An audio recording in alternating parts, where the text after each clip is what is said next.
सल्लल्लाहु अला मुहम्मद सल्लल्लाहु अलैहि वसल्लम।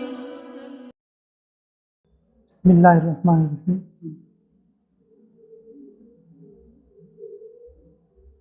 अल्लाह रब्बुल इज़्ज़त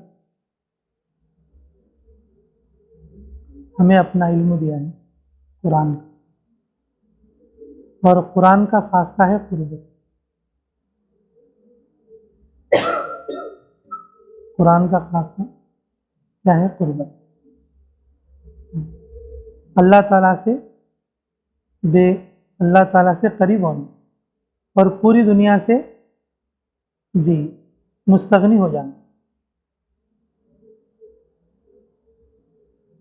फरमाया रसूलुल्लाह सल्लल्लाहु अलैहि वसल्लम ने, कुरान पढ़े और गनी ना हो। कुरान पढ़े और क्या ना हो? गनी ना हो, तो फिर उसको कुरान का फ़ायदा नहीं हो। कुरान पढ़े और फिर वो गनी ना बने, तो फिर वो क्या नहीं हुआ? उसको कुरान का नफ़ा नहीं पहुँचा।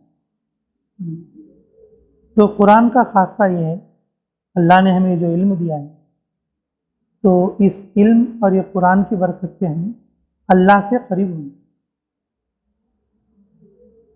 अल्लाह से करीब होना।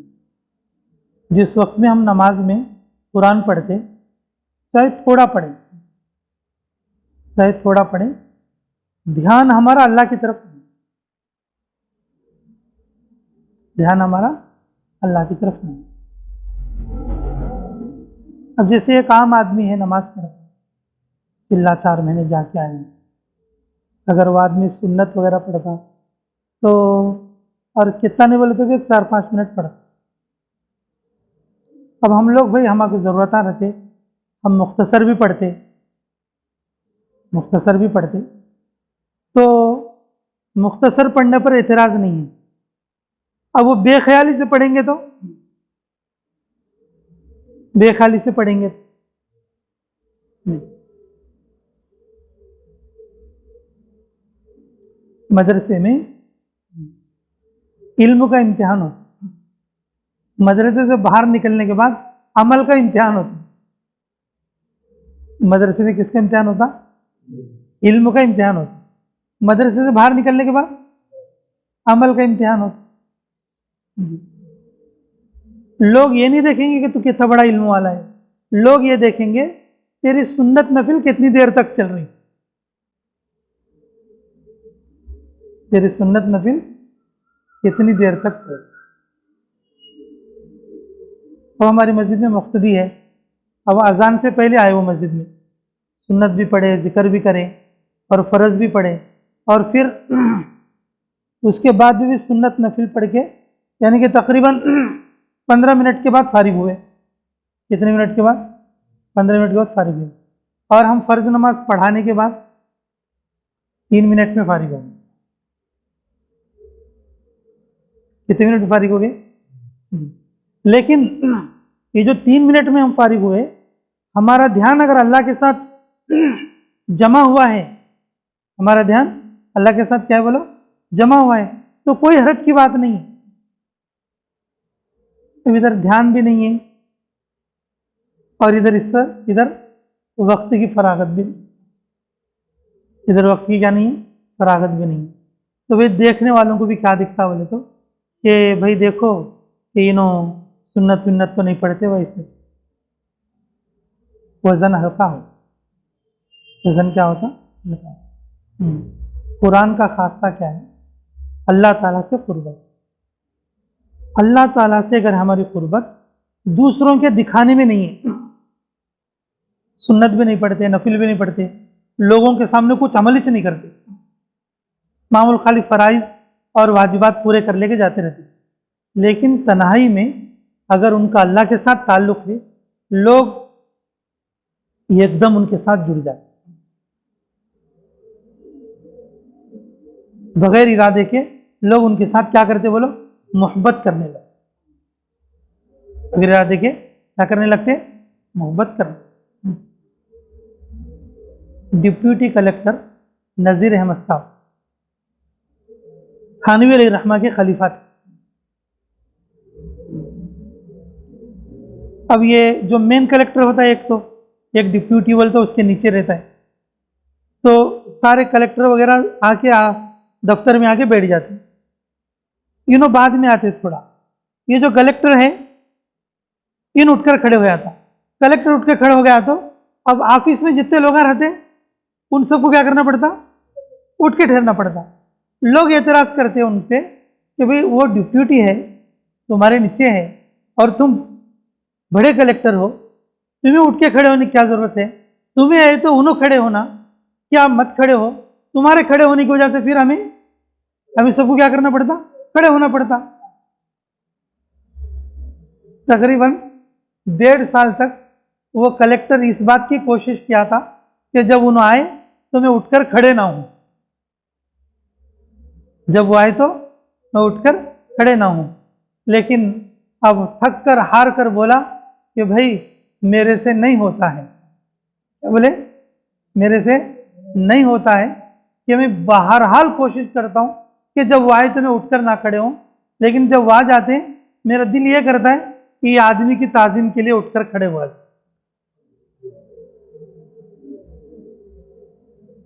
अब कभी कभी ऐसा भी होता है कि हजरत आए, कलेक्टर छुट्टी पे है और दफ्तर के लोग क्या हैं, बैठे हुए हैं, और दफ्तर में इनके रेंज के या इससे बड़े रेंज के भी लोग हैं, बड़े रेंज के भी लोग हैं, लेकिन जब आप आते तो सब आदमी क्या होते थे, उठकर खड़े हो जाते। ये जो ताजीम लोग कोई किसी की करते वो अल्लाह के ताल्लुक की वजह से करते, अल्लाह के ताल्लुक की वजह से। हाँ, अगर माल की वजह से जो ताजीम करते वो ज़्यादा दिन नहीं टिकते, डर खौफ की वजह से जो ताजीम करते और वो भी ज़्यादा दिन नहीं टिकती, लेकिन अल्लाह की मोहब्बत की वजह से जो ताजीम रहती उसका मज़ा अलग ही रहता और वो हमेशा बहुत तक के रहती, और बल्कि मरने के बाद भी बाकी, मरने के बाद भी बाकी। मेरे अजीज़ों, अल्लाह ने हमें जो इल्म दिया है, ये कुरान बहुत बड़ी दौलत है। ये रसूलुल्लाह सल्लल्लाहु अलैहि वसल्लम का अजीम मौजज़ा है और अल्लाह की सिफत यानी कि कलाम, अल्लाह की सिफत यानी कि कलाम है, सारे कलामों पर, और जो है इसको फजीलत है। जब अल्लाह ने हमें इसको खास किया है तो इसको पढ़ते वक्त में हमारा ध्यान ऐसा होना चाहिए कि हम अल्लाह से बात करें, मेरे तिलावत को अल्लाह सुनना है, और नमाज में अल्लाह का जो है पूरा ध्यान पैदा करना चाहिए। और जिस वक्त में हमारी जिस वक्त में हम क़िराअत करें,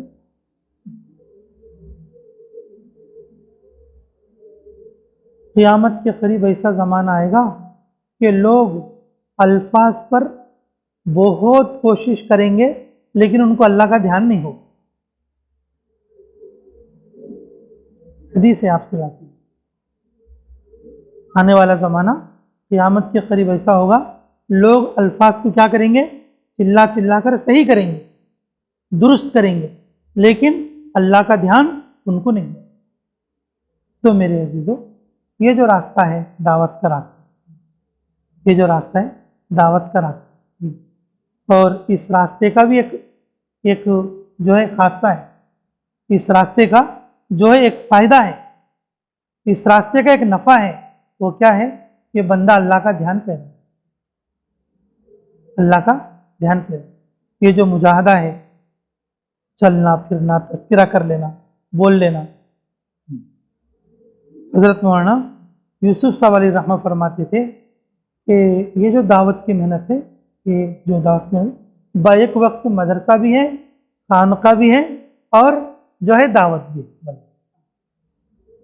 बैक वक्त में ये क्या है बोलते थे, मदरसा भी है और खानका भी है, और फिर जो है दावत। हर साथी अपने अपने दर्जे में क्या है बोलो, दाई है। हर आदमी मुतकल्लिम बन के जाएगा। हर आदमी क्या बनेगा बोलो, मतलब सबके सब दाई है कि नहीं? सब साथी मिलकर एक अमीर की इताअत कर रहे हैं। अब बताओ, जैसे मुर्शद की ताबेदारी करते खानका में, और पूरे साथी अमीर की क्या करते, ताबेदारी करते। अब जिस तरीके से सीखना सिखाना मदरसे में चलता, और उसी तरीके से एक कारी है सिखाने वाला, उसके पास बैठकर सब लोग अपनी क़िरात सही कर रहे। हजरत जी मौलाना यूसुफ साहब अलैहि रहमा फरमाया करते थे, ये जो मेहनत है, ये जो फरूज है, बैक वक्त क्या है, ये मदरसा भी है, खानका भी है, और क्या है, दावत। तो इसलिए मेरे अजीजों, ये दावत के काम का एक नफ़ा ये भी है, हमें ये सिफत को भी अपने अंदर ला लें।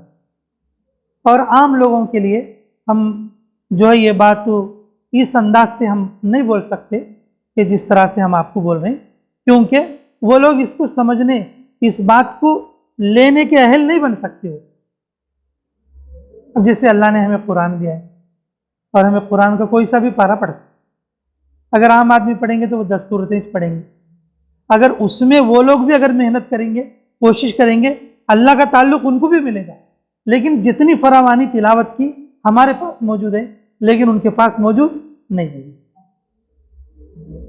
इसलिए मेरे अजीजों, हम जो फुरूज में है इस वक्त में, अल्लाह से अपना ताल्लुक भी मांगे, अल्लाह से अपना क्या करें, ताल्लुक भी मांगे।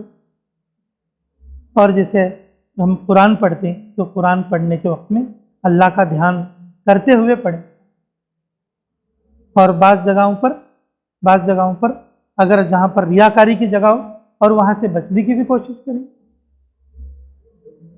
जहाँ तक हो सके अपनी नफिल नमाजों को और सुन्नत नमाजों को तूल करने की कोशिश,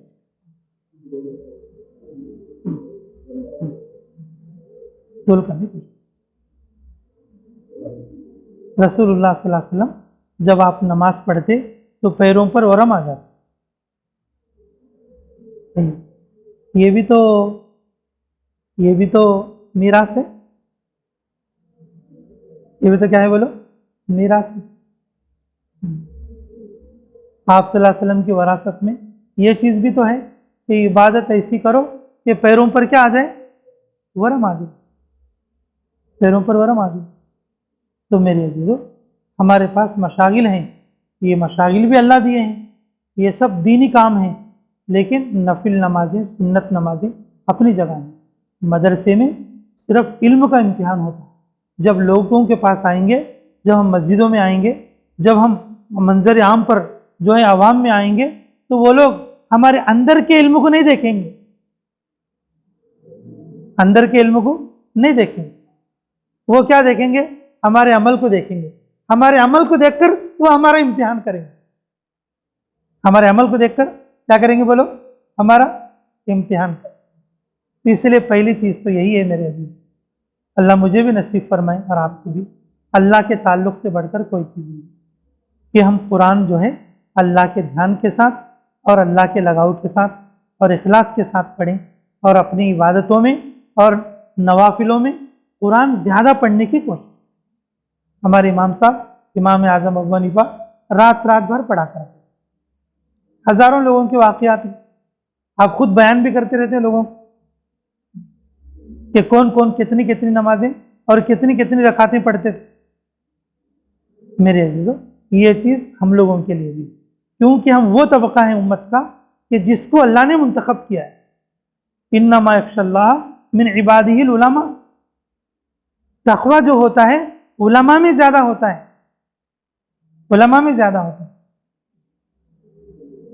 तो कोशिश करोगे इंशाअल्लाह, अल्लाह हमें अमल की तौफीक अता करेगा। दूसरी बात जो कि हम सभी लोगों के लिए बहुत ज़्यादा अहम भी है और ज़रूरी भी है,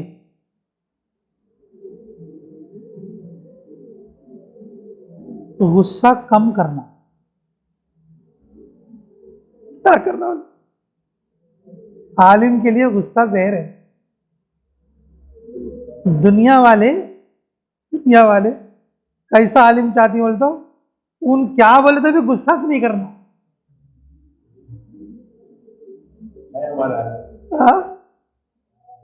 माशाअल्लाह, अल्लाह कबूल फरमाए जी। कैसा पसंद करते बोलो, उन्हें क्या बोले तो भी क्या नहीं करना। हाँ, तो गुस्सा वैसे भी तो बुरी चीज़, गुस्सा वैसे भी तो गुस्सा किस पर दिखाना?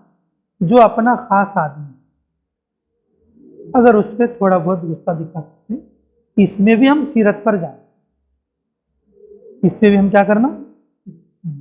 मुनाफिकीन पर, मुशरिकीन पर और आम लोगों पर रसूलुल्लाह सल्लल्लाहु अलैहि वसल्लम और कभी भी गुस्सा नहीं, कभी भी गुस्सा नहीं। मेरे अजीजों, आजकल के दौर में और वैसे भी उलमा और तलबा के लिए ये चीज़ जो है बहुत ज़्यादा ज़रूरी है। आदमी गुस्से वाला नहीं, हर बात को संजीदगी के साथ सुने। तो गुस्से का काम शैतान का है, तो गुस्से में हमेशा काम क्या होते हैं? बिगड़ जाते हैं। तो गुस्से में दिया हुआ फतवा भी क्या है बोलो? मंजूर नहीं है। गुस्से में दिया हुआ फतवा क्या करते हैं? मुफ्ती जब बचना चाहे तो क्या क्या बोल के बच सकता? मैं जब गुस्से में था, मुफ्ती फतवा देने के बाद अब कोई बात आगे बोल लो ऊपर, तो उससे बचना चाहे तो उन क्या बोल सकता? मैं गुस्से में था। और मुफ्ती का वो उज़र कबूल करना पड़ता उम्मत को क्या करना पड़ता? उज़र कबूल करना। गुस्सा जो है ना, रूहानी बीमारियों में से एक बड़ी बीमारी, ध्यान रखो। गुस्सा क्या है बोलो? रूहानी बीमारियों में से क्या है बोलो? बड़ी बीमारी है। ये गुस्सा उज्ब और तकब्बुर की वजह से आता। अब बताओ, ये छोटी बीमारी की बड़ी बीमारी? गुस्सा किस वजह से आता? उज्ब या तकब्बुर की वजह से गुस्सा आता। अब ये छोटी बीमारी की बड़ी बीमारी? बहुत बड़ी बीमारी। तकब्बुर जो है ये बहुत बड़ी बीमारी, बहुत बड़ी बीमारी। शैतान बनाने वाली बीमारी कौन सी है? वो तकब्बुर, उज्ब की बीमारी। इसलिए मेरे अजीजों के दावत की मेहनत में खुसूसन जो लोग चलते दावत की मेहनत में, कि कुछ लोग पहले गुस्से वाले रहते, लेकिन जब वक्त लगाते ना, थोड़े दिन के बाद उनका गुस्सा क्या होता? थोड़ा कम हो जाता। जैसे अब्दुल्ला भाई थे हमारे, हाँ, अब एक जमाने में कैसे गुस्से वाले भाई नो, और अब भी जो है पगे पकड़ने नहीं आते उनको, लेकिन फिर भी क्या करते? अपने गुस्से पर क्या करते बोलो? कंट्रोल कर। ये दावत का मिजाज है। ये किसका मिजाज है? ये दावत की मेहनत का मिजाज है। और खुसूसन अल्लाह रब्बुल इज़्ज़त ने इस रास्ते में हमें निकाला है। इस रास्ते की खुसूसियात में ये खुसूसियत ये है कि हम अपने गुस्से पर क्या करना? काबू कर लेना। जो आदमी गुस्से पर काबू कर लेता, उसके रूह की सारी बीमारियों पर उन कंट्रोल कर ले सकता। तो गुस्से पर अगर एक पर कंट्रोल कर लिया बोलो, बहुत सारी बीमारियों पर तुम क्या कर ले सकता बोलो? जो उसके जरिए से पैदा होने वाली है, गीबत पैदा होगी, बदगुमानी पैदा होगी, जी, चुगली पैदा होगी, बुरा समझना पैदा होगी, इधर उधर की बातें पैदा होगी, जी। अब ये सारी बातों पर क्या हो जाएगा? उसको कंट्रोल आ जाएगा। हमारी नेकी बाकी रहना बोले तो आदमी ज्यादा गुस्सा नहीं करता। और वैसे भी भाई हम उम्मत के ऐसे अफराद हैं, उलमा उम्मत का ऐसा तबका है, हर छोटी मोटी बात पे अगर हम हर किसी पे गुस्सा करने लगेंगे तो हमारा वक़ार और हमारी इज्जत घट जाएगी। हमारा वक़ार और हमारी इज्जत घट जाएगी। और तारीख में और इसके हजारों वाक़यात मिलेंगे आपको, हजारों वाक़यात मिलेंगे। क्या नाम उनका? शाह वलीउल्लाह अलैहि रहमा जब दिल्ली में बयान कर रहे थे, एक आदमी ने बीच बयान में खड़े होकर कहा, वो हरामी। क्या बोला? वो हरामी, ये हराम के बच्चे।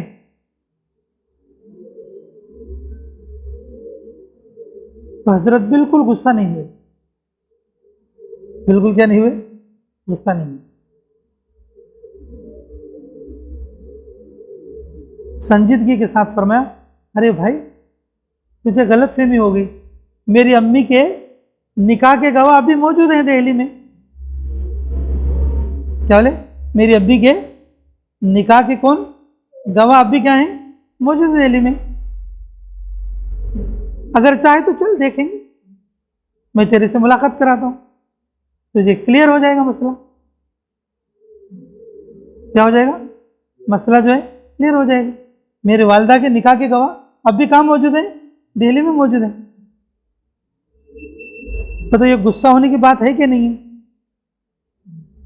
ये गुस्सा होने की बात है कि नहीं है? लेकिन मेरे अजीजों, आप गुस्सा नहीं हुए, आप गुस्सा नहीं हुए। और गुस्सा करना ये आलिम की शान नहीं है, गुस्सा करना उलमा और हुफ्फाज की शान नहीं है। ये जो उलमा हुफ्फाज, ये अल्लाह का मखसूस तबका है और इनको गुस्सा नहीं होना चाहिए, अपने गुस्से पर कंट्रोल करना चाहिए। और कंट्रोल करने का जो तरीका जो सीखना है, ये दावत का रास्ता है। इस रास्ते की खुसूसियत में ये खुसूसियत ये भी है कि बकौल मौलाना यूसुफ साहब के बैक वक्त ये खानका भी है और मदरसा भी है और ये दावत भी है। इसके अंदर सब लोग मुतकल्लिम भी बन सकते हैं और शेख की तरबियत में जैसे लोग रहते हैं, इस तरीके से अमीर की ताबेदारी में रहते। इसका मतलब ये नहीं कि मैं उस चीज़ को इनकार कर रहा हूँ, इसका मतलब ये नहीं है कि मैं भाई उन चीज़ों का इनकार कर रहा हूँ। जो चीज़ आपसे निकली हुई है क़यामत तक वो जारी रहेंगी इंशाअल्लाह। लेकिन मेरे अजीज़ों, इस मेहनत के नफ़े में ये भी है कि हम ऐसी मश्क करें खुरूज के वक्त में कि हमारे अंदर सब्र और तहम्मुल आ जाए। ये जो मुजाहदा है ना, और आदमी को नरम, आदमी क्या करता, नरम। हयात साहबा में है, एक काफिले के अंदर लड़ाई हुई। एक काफिले के अंदर आपस में साथी थोड़ा गरम गरम बोलने लगे। क्या करने लगे? गरम गरम बोलने लगे। रसूलुल्लाह सल्लल्लाहु अलैहि वसल्लम ने फरमाया, अब हम क़ियाम यहाँ नहीं करेंगे बल्कि और कुछ चल के करेंगे, और कुछ क्या करेंगे, चलकर करेंगे। और तकरीबन उनको 10-12 किलोमीटर और चलाए उनको साथ लेकर। जब ये लोग 10-12 किलोमीटर चले ना, उनके गुस्से ठंडे हो गए। तो फिर वहां पहुंचने तक वो सब आपस में एक दूसरे की माफी तलाफी करने। इस बात से ये बात बताते कि जब आदमी मुजाहदा करता अल्लाह के रास्ते में, कि उसके अंदर के गुस्सा और उसके अंदर की जो कदूरत है ना, वो निकल जाती है मुजाहिदे के असर, मुजाहिदे के असर।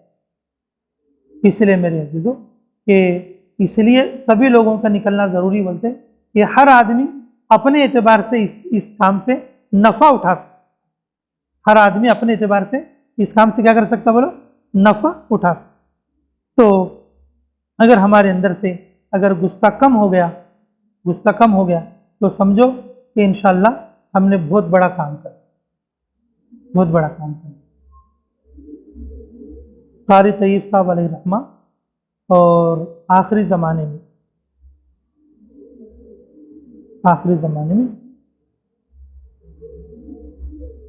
एक साहब ने 17,000 रुपये यानी कि दफ्तर में से हजरत चुरा के अपने घर ले गए, बोल के इल्ज़ाम लगा।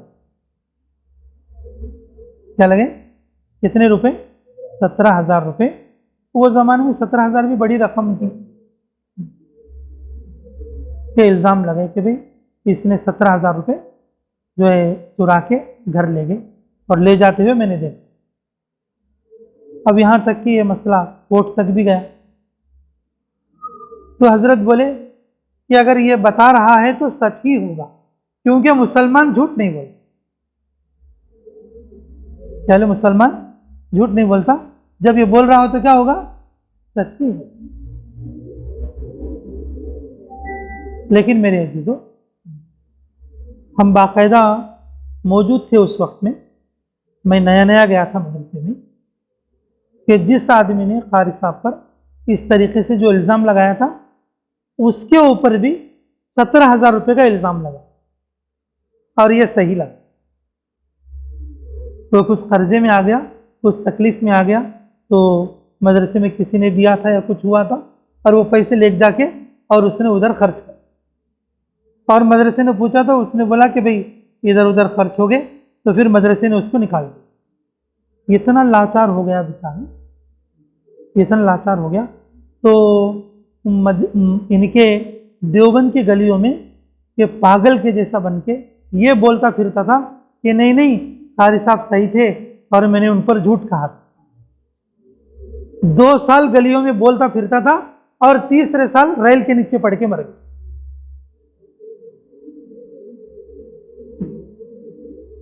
ये हमारी मौजूदगी के वक्त में ये हादसा चला। वहां के लोगों ने हमें बताया ये आदमी ऐसा है, रेल कट्टे पे हमें भी देखने गए थे, नवे गए थे जब देवबंद में, लेकिन हजरत ने कि एक बार के लिए भी और आप पर गुस्सा नहीं फरमाया, एक बात के लिए भी गुस्सा नहीं।